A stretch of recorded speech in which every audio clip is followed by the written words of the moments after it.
everybody. Once again, it's Sonia Barrett, the producer of the documentary, as you all well know, The Business of Disease. And, we right now, every time we hear those words, or I say that, or other people happen to see the name, because it's on the back of my car as well.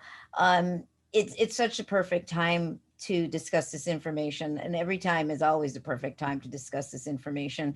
And as you know, it's on demand. You can see it on demand on Amazon Prime, YouTube. There's just so many different outlets that you can see this, and you can go to the businessofdisease.com to find out all the different places that you can watch this film, or you know how that is, you can type it in on Google as well. But it's a great time to watch it. Lots of amazing information. And of course, the emphasis of the film is that the cure is really in the body, not in the business, and encouraging us all to really take charge of our spirits, mind, and body. And I really kind of started these mini interviews, just really sharing some of the folks that were in that documentary. But, in light of your response, and it just really felt good, really felt great to keep talking to different people, different experts in these short interviews, to continue to share insights and new tools and ideas and ways to really support ourselves, support our bodies and our spirits and our minds. So today, our featured guest is Dr. Dravon James, inspiration speaker, life coach, everyday peacemaker, and author of Freedom is Your Birthright. Using her successful pharmacist skills, she brings light into others' lives by sharing her everyday peace message. She also hosts her own weekly radio show, Everyday Peace, on Unity Radio. So, you know how that is? We get right to it. So, Dr. Dravon James, welcome. Glad to have you here. I'm glad to be here, Sonia. Awesome. So, what I'd love to do, because one of the things that drew me to your work was the fact that you found a way to, make take stress and make it into something usable. Like how do you use stress? So that's what she's talking about: rethinking stress, your untapped resources. So how best to manage this stress that everybody's is really inundated with, particularly at this time, how to use that to better support our health and our overall life. So what are some ideas? What are some things that we should know that you'd like to share with us that people can Oh, utilize like immediately? yeah, I'm so excited to be here to talk about this because stress is an abundant resource. Right? It's something that we've never heard anybody run out of stress. And in the everyday peace philosophy, the belief is that we use everything that shows up in our life to get us to our next level of greatness. So if stress shows up in our lives, and it does, it's our job and our responsibility to transmute that energy into creative life energy. So number one, we're not going to get rid of stress. We can do things to minimize it, but it's going to be there. And think about what stress is telling us, right? You start off by saying that, the answer is in the body. It absolutely is. Right? The body is telling us something. So when we have that sympathetic nervous system activation, it's telling us, hey, there's something that I need you to focus on, something that's going on. So instead of trying to resist the stress, it's our time to listen and go within and look at where are we feeling this? Where is it coming from? Start asking questions. And it's very simple questions. What's going on with you? How are you feeling? The answers: I'm feeling stressed. Why? That awareness, when we feel stress, is awareness. The first thing is to remind us to come back into ourselves, that we're too externally sprinkled about, focused, right? To come back into ourselves, do some body scans, start at the sole of our feet, checking how we're feeling there, moving up our leg area all the way till we get to the crown of our head, asking, how is this feeling? How is that feeling? Locating it in the body. Stress refocuses us because the number one thing that happens when we're stressed is that we focus. We focus on the problem, whatever the problem is. Stress is the offshoot of fear, right? It's a more, I think, politically correct term where we don't walk around all day saying, I'm scared, I'm scared, I'm scared. People would just be like, what? Right? But it's socially acceptable to say that we are stressed, right? But stress is a symptomatic of being worried and fearful of some lack in some area in our life. If this happens, I'm going to lack health. If this happens, I'm going to lack wealth. If this happens, I'm going to lack relationship.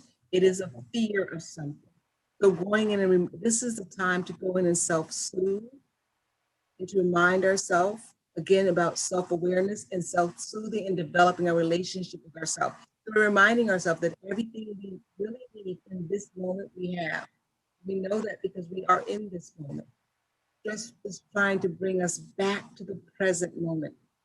So right there, we know that stress does a few things for us. And I want to just reiterate them because I said them kind of quickly. But the first thing, it brings us to self-awareness, right? We're not meant to brush past it.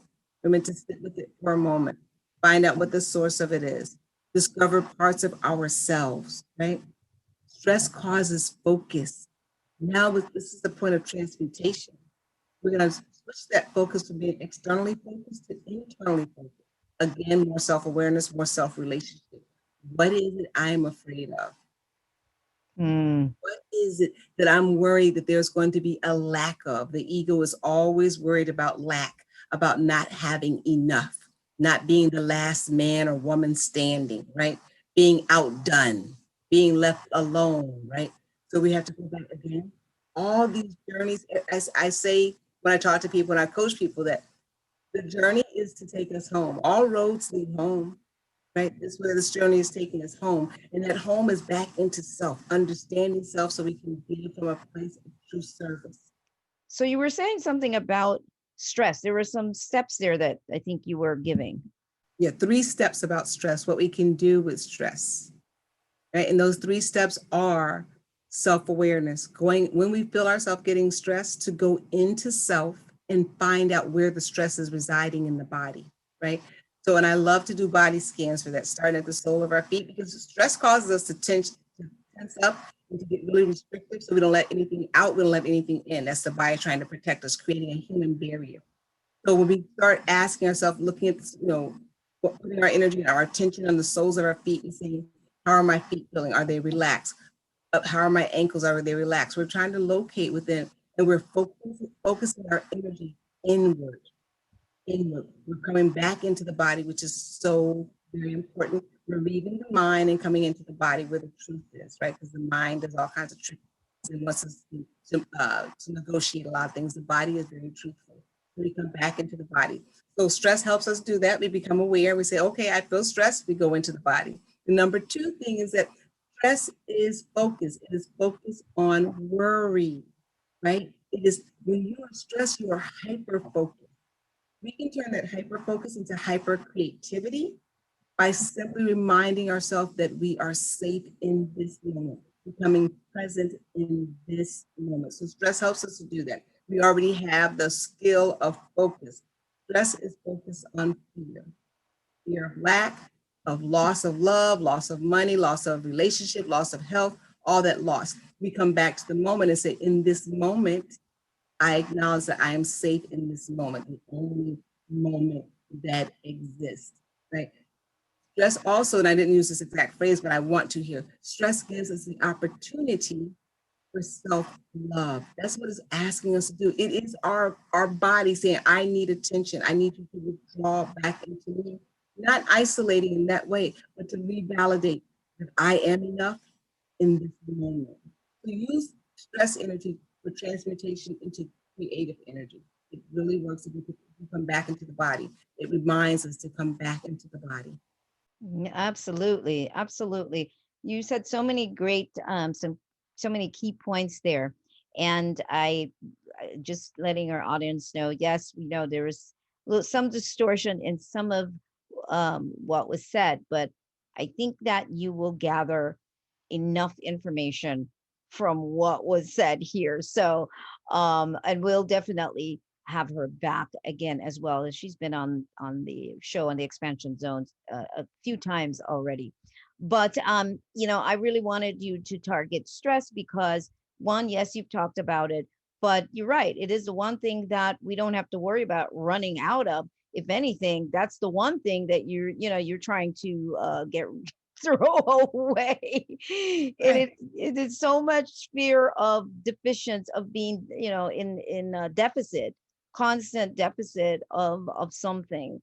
And we're sort of, in a way, I guess, wired that way. People almost feel stressed when they're not stressed. When they're not worried about something, they start to worry that they're not worried.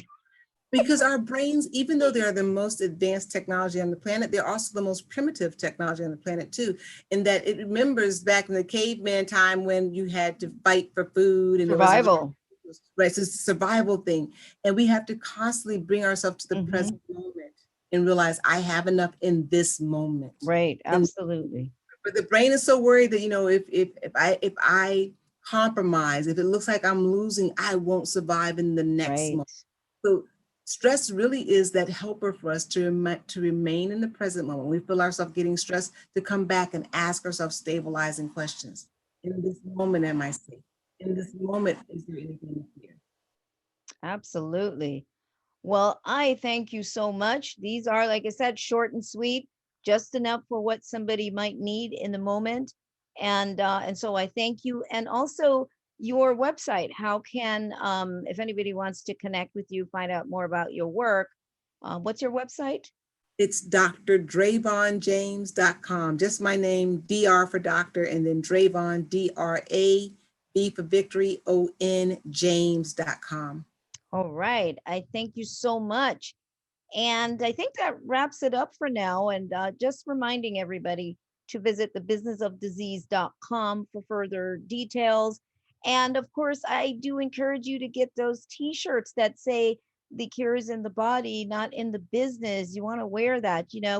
We're wearing the energy of the idea of, and reminding ourselves when we start to run away from ourselves and get external, as Dr. Dravon was talking about. We're so used to externalizing. So do visit the website, thebusinessofdisease.com, to do that, and to see the other short interviews like this as well. And also to get the book, Health and Inside Job and Outside Business, which was really a supplement to the film, and each chapter written by all the people that were in the film.